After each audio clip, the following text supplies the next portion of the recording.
오늘 이 성경은 저 속에 담겨 있는 그런 교리도 신비롭지만 우리에게 진리를 전달하는 그런 방법과 그리고 언어를 있어서도 신비에 충만해 있습니다.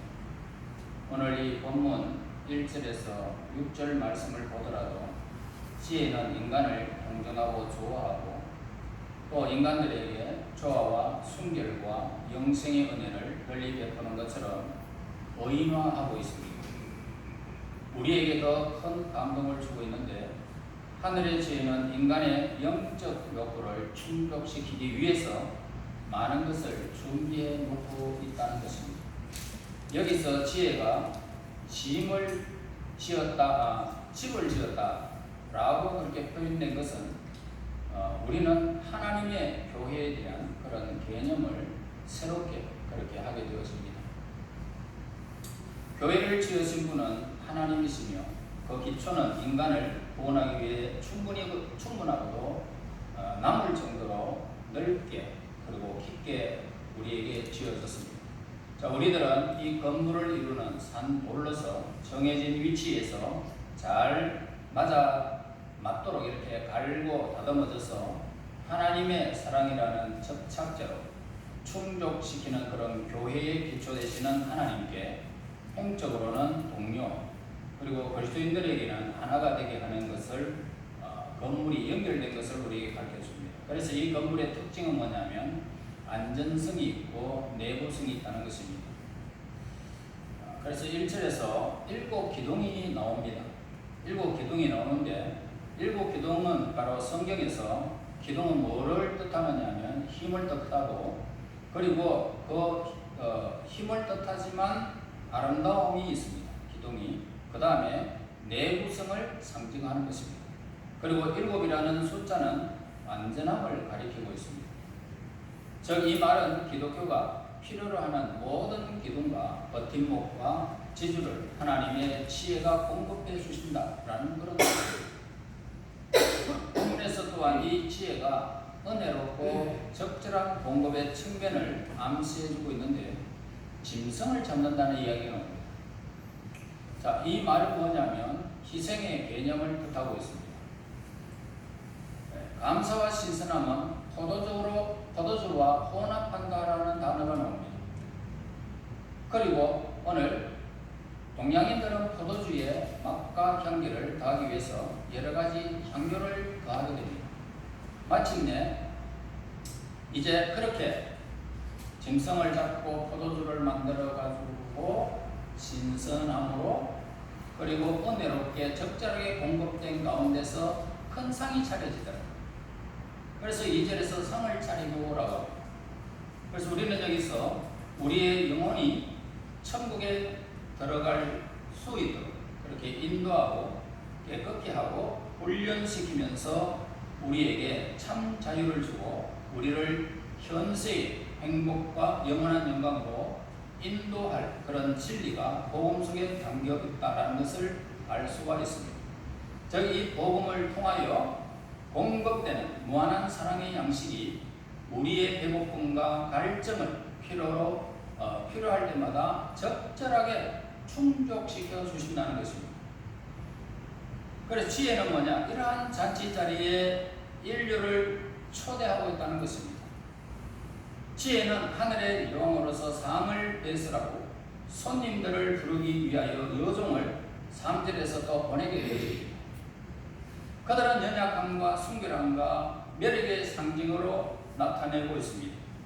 그리고 이것은 하나님께서 우리에게 보내신 사자들이 성격과도 똑같이 그렇게 일치를 하고 있습니다. 그래서 지혜의 초대를 받은 사람들은 어리석고 무분별하여 자기 일을 제대로 처리하지 못하고 스스로 생계도 책임지지 못하고 생활의 편안함을 누리지 못하는 무능한 자들을 말하고 있습니다. 여기서 인간의 무능함을 잘 나타내주고 있는데 복음은 바로 이러한 무지하고 제약 가운데 비참한 자들에게 전파되어져야 된다는 것입니다.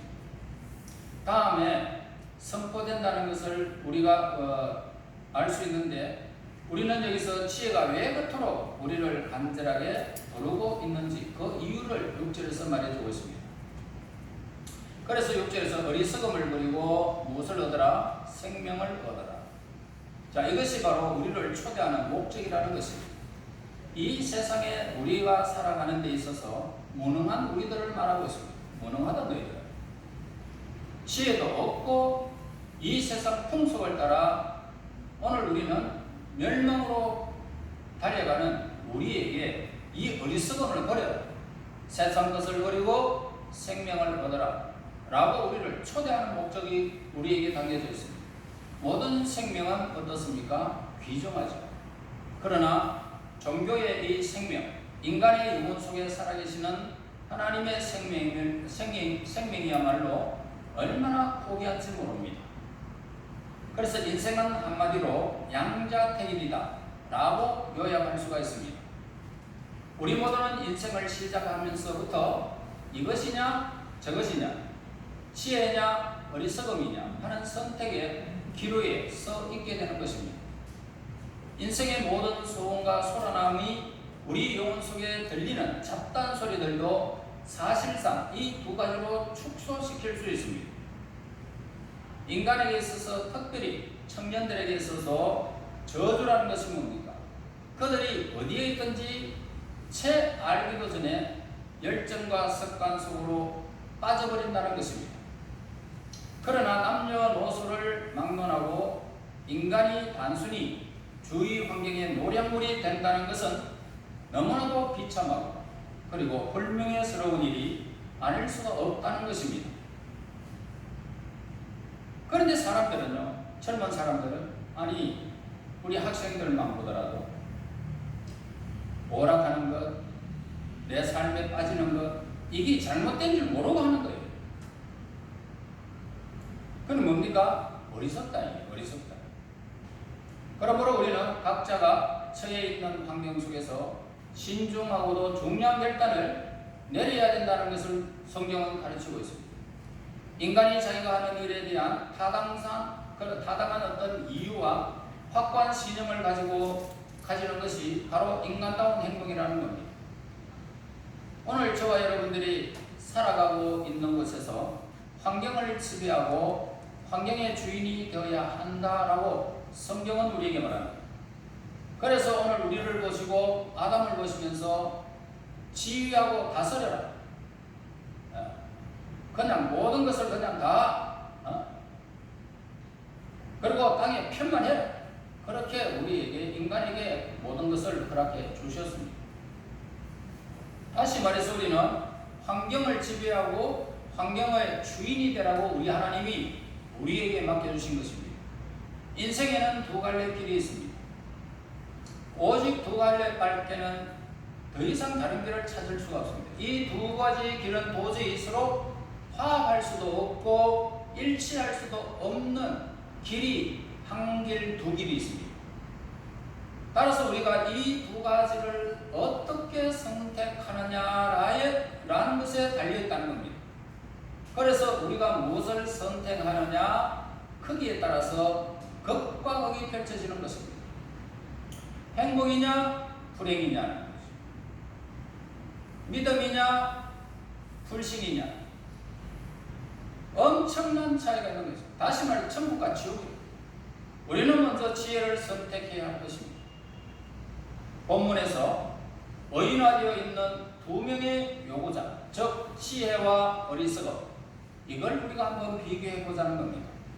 지혜는 정직한 마음과 긴밀한 관계를 맺고 있습니다. 정직한 마음을 가지고 있는 사람은 지혜를 가지고 있습니다.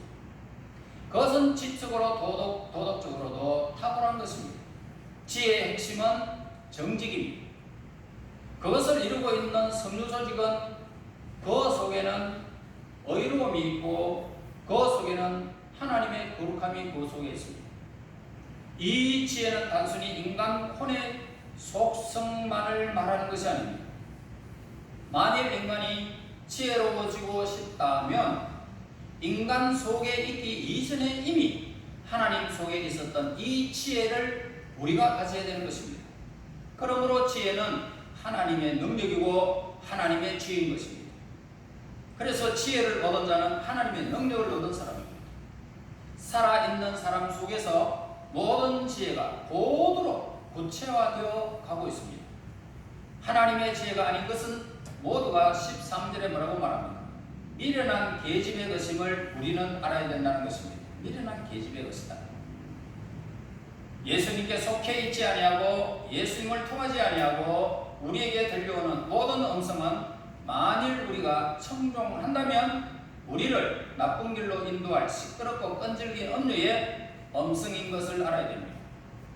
세상의 감각, 이 두 가지야말로 어리석음의 가장 대표적인 것들입니다. 그러나 부지 중에 우리를 사로잡아버리는 형태들도 있다는 것을 우리는 결코 잊어서는 안 될 것입니다. 그러므로 우리는 지금 지혜를 선택해야 합니다. 지혜는 우리의 양심에 호소하고 있다는 것을 알아야 됩니다.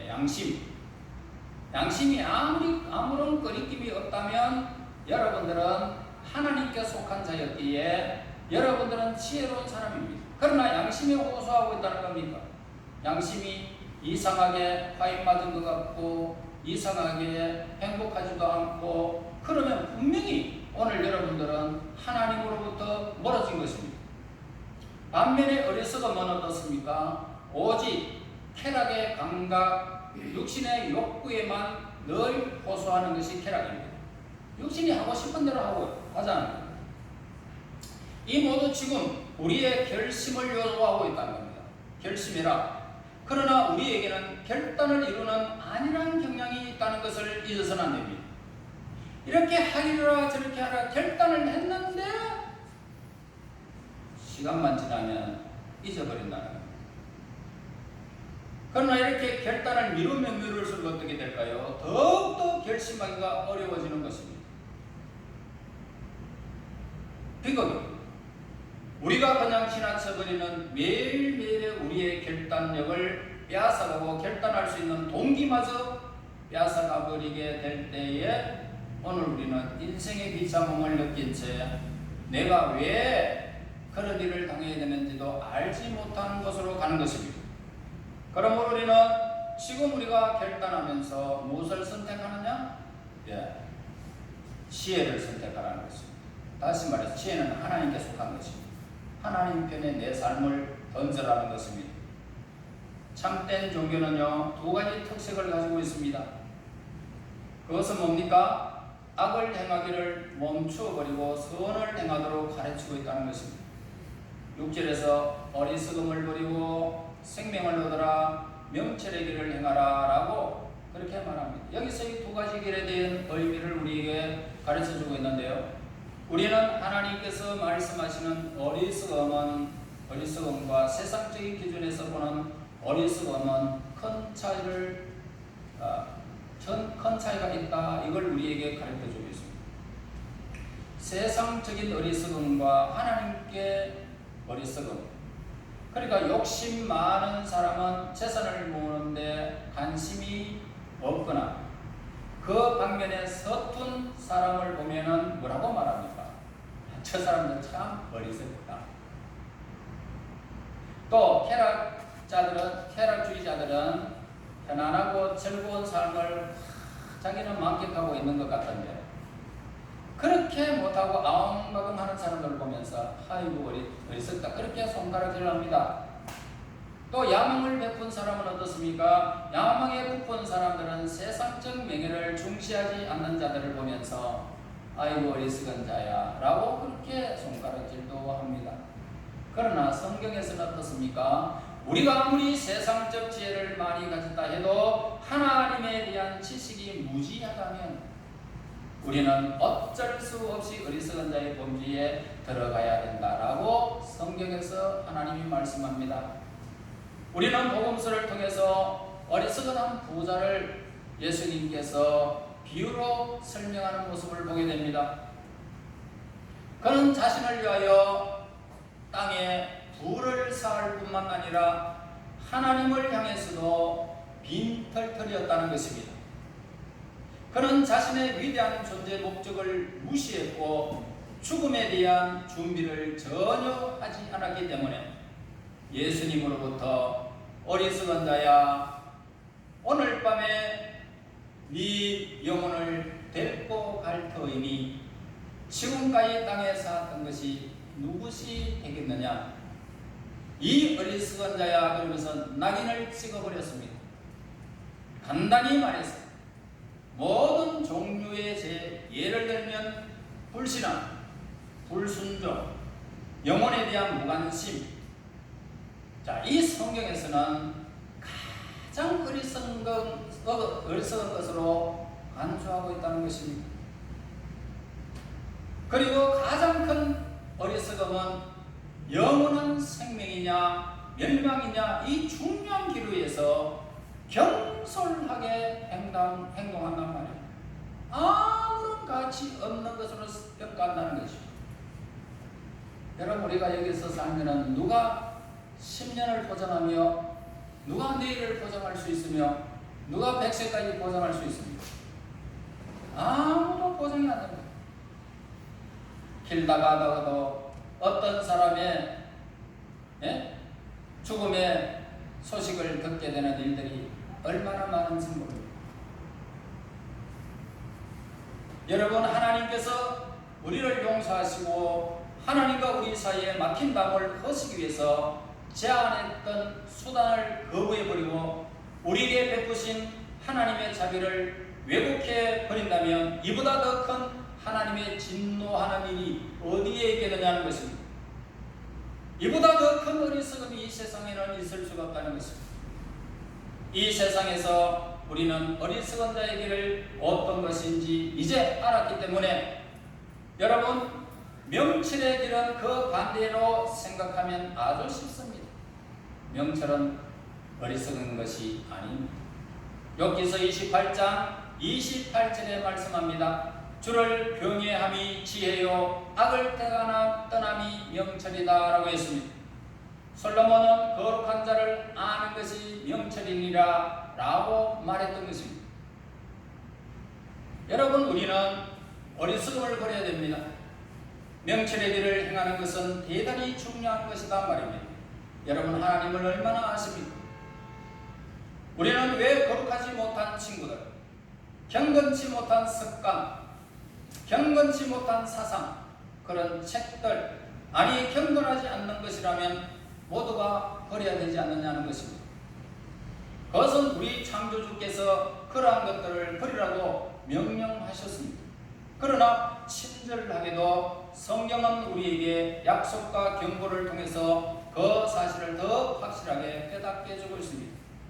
그래서 오늘 본문 6절에서 어리석음을 버리고, 다시 말합니다. 세상의 모든 것들 다 버리고 불순종을 버리고 모든 것들을 다 버리고 생명을 얻어라. 이 말씀에서 우리는 어리석음의 길은 곧 죽음의 길이라는 사실을 우리에게 알려주고 있습니다. 그러므로 우리는 그토록 위험한 길, 가시와 덫으로 둘러싸인 길이라고 할 수 있는 어리석음을 당장 버리지 아니하면 안 된다는 것입니다. 여러분, 저는 산을 많이 봅니다만 산에서 이렇게 탁 바라볼 때는 이야, 사람들이 경치 좋다 그렇게 말합니다. 푸르름이 온 산을 다 뒤덮고 한 계단 한 계단 넘어가면 넘어갈수록 좋은 환경과 그리고 더 깊이 들어가면 좋은 공기가 있지 않겠나라고 생각하지만 한번 가보십시오. 그 길이 어떤 거? 가시밭길입니다. 그 길이 어떤 길이 없습니다.